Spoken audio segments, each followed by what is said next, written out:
IPersist interfaces basically. And in order to support serialization, the object just implements this functionality. So persist streams basically receive a pointer to a data stream, and they know how to parse it back into a COM object resident in memory. And the function responsible for doing this is the load method in the IPersist interface. Now, because everyone doesn't want to re-implement the same thing of resurrecting COM objects and so on, most people use an implementation of the load method that Microsoft provides in the ATL library called IPersist stream load. And basically what this allows them to do is define a property map where they just say, okay, I've got all these different types of properties, and they use some macros that are listed on the table there, and it will fill out data structures, those ATL prop map entry structures. And then basically the load method goes through, sees what properties it needs to load, and loads them one at a time from the file until the object's been completely unpacked. Now the interesting thing is that if an ActiveX object is safe for instantiation, you can actually embed these serialized COM objects in web pages themselves. And you can see an example of how to do that. Basically you specify the data parameter in an object tag, and you give it a URL to a file. And if this object that you're trying to instantiate supports COM's persist streams and is safe for instantiation, it will go ahead, read the data from that file and try and unpack it into memory. So this is kind of an example of basically how it looks like. As in this particular case, you know, the programmer is just using the ATL functionality that I described before. So they just have these data, these prop data entry macros and stuff where they just say, okay, I've got an integer, this is where you need to put it, I've got a name, etc. And basically you can see that this translates into a binary representation that you can host via the object tag. So that's a really brief primer on some of the technologies that we're going to be concerned with. We actually wrote a pretty in-depth paper about all this kind of stuff, so if you're interested in it, you'll probably find a lot more information in the paper that we wrote, which I'll give a URL to later. So if we're looking at the attack surface, there's quite a lot of stuff to attack. Firstly, there's the DOM implementation itself. The code that implements the DOM functionality, there's quite a lot of it. There's ActiveX controls, and I mean they've been targeted a lot in the past, but if you consider the safe for the instantiation, the IPersist stream stuff, that stuff's been targeted very, very little in the past. Most of it has been the scriptable interface that objects expose. You've got language runtimes themselves, both the native functionality and the marshalling code.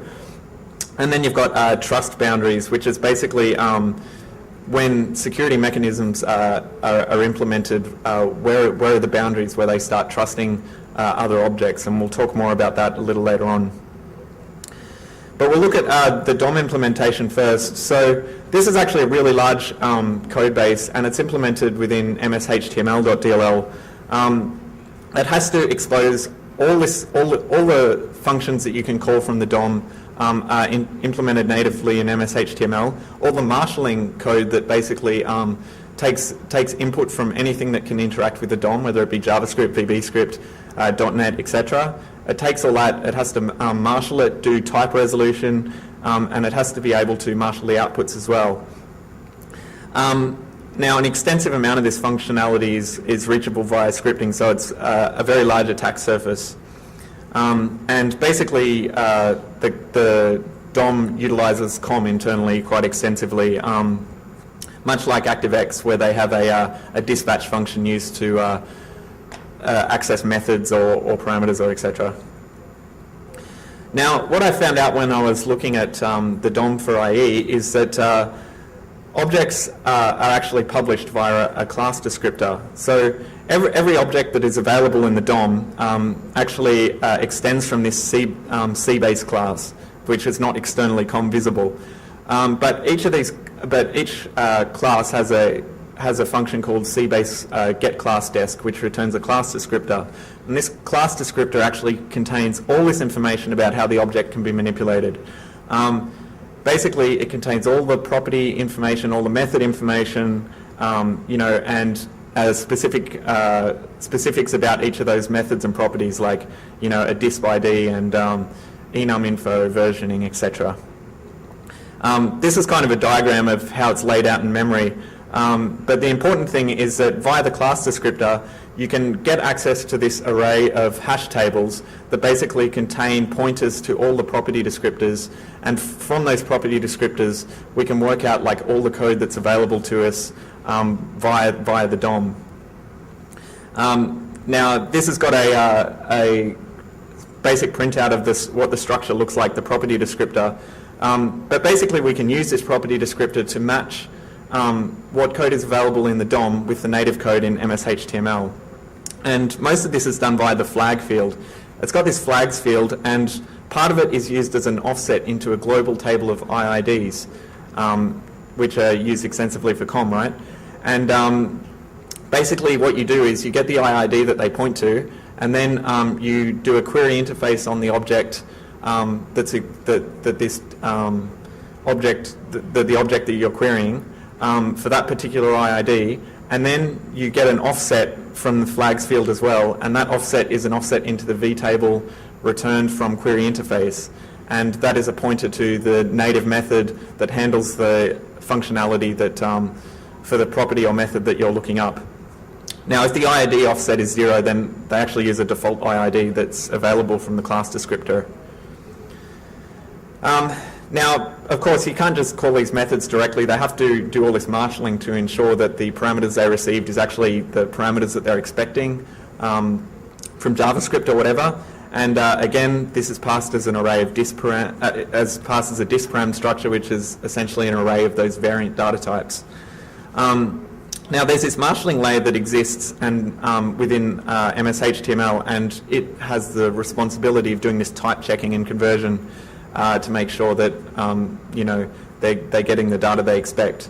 And all these marshalling routines are basically in a big globally accessible table, which you can also see in the slide there. So what happens is when you actually call one of these DOM properties or methods, they basically call this marshalling routine. It does the type checking, ensures everything's okay.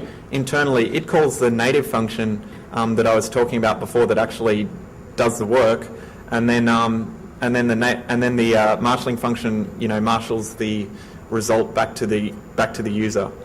And of course, if there's errors, it does cleaning up and stuff like that.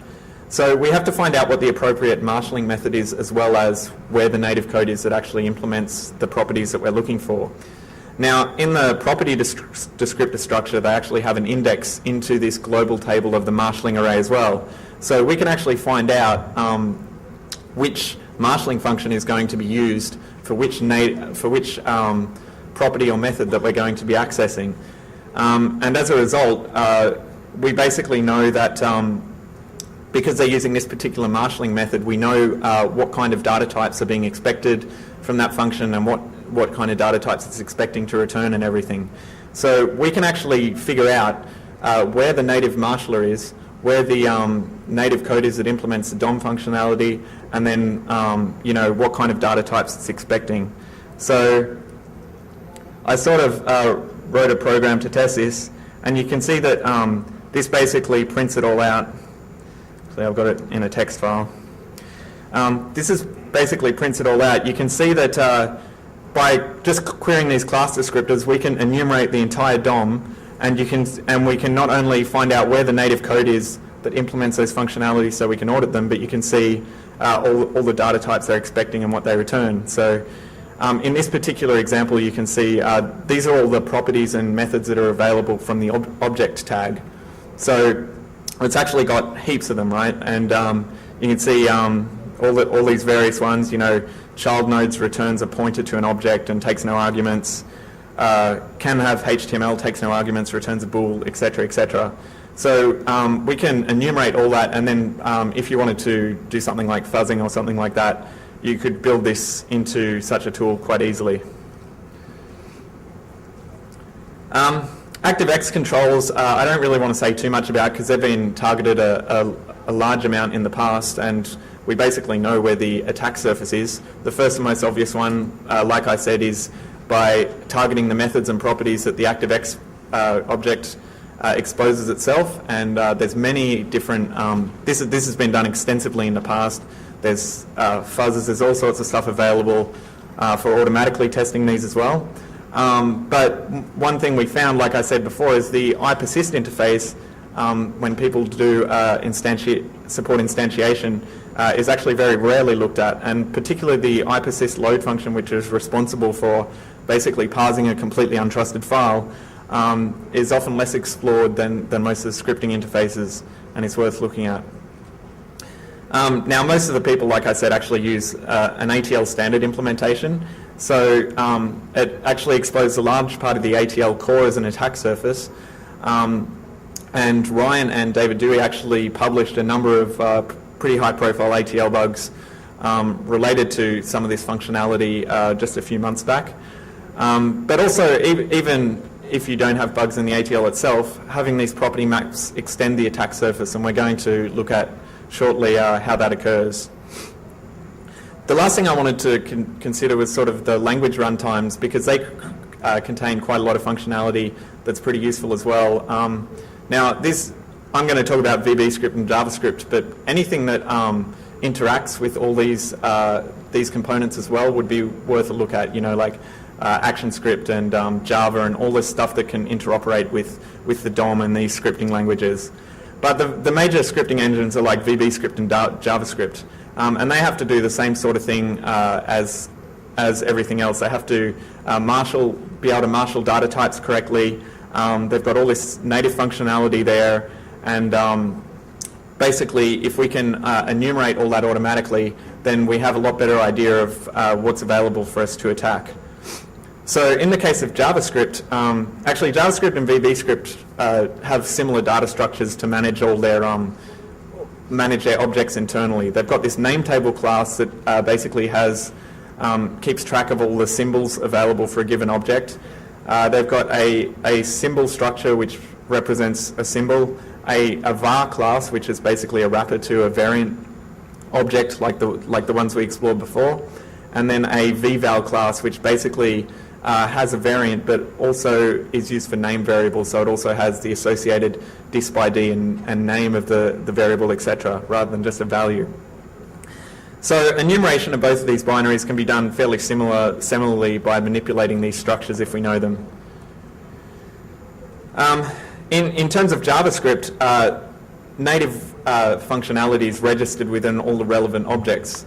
So basically, if you've got the date object in Java and the array object in Java, etc., they all have a function called ensure built-in, and basically whenever someone requests a symbol of a certain name from JavaScript or whatever, they check if this is one of the built-in symbols, and if it is, they add it to the symbol table there and they can return it. So all these ensure built-in functions are basically have all the native functionality registered, responsible for registering all the native functionality that we can reach.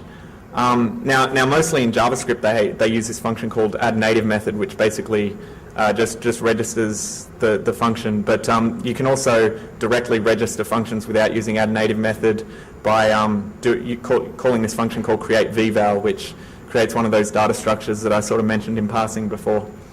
The good thing about these is they have they all have a standard interface. Anything registered with the addNative method basically has the same type of parameters. It has a C session, which is a scripting session object you can't control. It's got a this object, which is the this object that the function is associated with in JavaScript. It's got a return object. It's got an argument count and then an array of the arguments. And in the terms of properties, they don't need all that, but they have a simpler structure. But basically, the point is that this marshalling, the way that they do marshalling is all dispersed throughout the code. So every single function that's exported from JavaScript has to do its own marshalling and type checking. They don't have a marshalling layer as such. They just receive a whole bunch of variants and a count of how many variants the user happened to supply. And they have to go through and verify them all and do type conversions if necessary. The VB script is very similar, except it's actually a bit easier. All the native methods are stored in what's called